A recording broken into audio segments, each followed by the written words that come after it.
अस्सलामुअलैकुम रहमतुल्लाह। Dear students, मैं उम्मीद करता हूँ आप सभी खैरियत से। आज मैं आप लोगों को इस वीडियो में बताऊंगा 11th क्लास फर्स्ट ईयर के जो मैथ है गेस्ट पेपर के तौर पे अकॉर्डिंग टू स्मार्ट सिलेबस 2026 में जो आप लोगों का एग्जाम होने जा रहा है। इसमें मोस्ट इंपॉर्टेंट लोगों क्वेश्चन बता दूंगा चैप्टर नंबर 13 और चैप्टर नंबर 14 के। चैप्टर नंबर 13 की बात करें, इसमें से 13.1 में से ये वाले आप लोगों ने लॉन्ग क्वेश्चन अच्छी तरह से तैयार कर लेने। उसके बाद एक्सरसाइज 13.2 की बात करें तो इसमें से सिर्फ ये वाले लॉन्ग क्वेश्चन आप लोगों ने अच्छी तरह से तैयार करने। लॉन्ग क्वेश्चन की बात कर रहा हूँ, सिर्फ इन्हीं को तैयार करना है।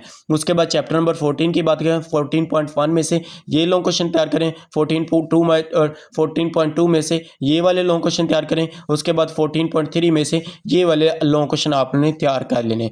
इनको लॉन्ग क्वेश्चन के तौर पे तैयार क्योंकि जो क्वेश्चन नंबर हमारे पास है, क्वेश्चन नंबर है 9 लास्ट वाला जो क्वेश्चन है ये 13 और 14 में से ही बन के आएगा। तो 13 और 14 के मोस्ट इंपोर्टेंट मैंने आप लोगों को लॉन्ग क्वेश्चन बता दिया है। इनको तैयार कर लेंगे तो आप लोगों का क्वेश्चन नंबर 9 भी लॉन्ग के पॉइंट ऑफ व्यू से क्लियर हो जाएगा। इस तरह के मजीद लॉन्ग क्वेश्चन समझने के लिए चैनल को सब्सक्राइब करें। ओके, अल्लाह हाफिज़। Thanks for watching this video.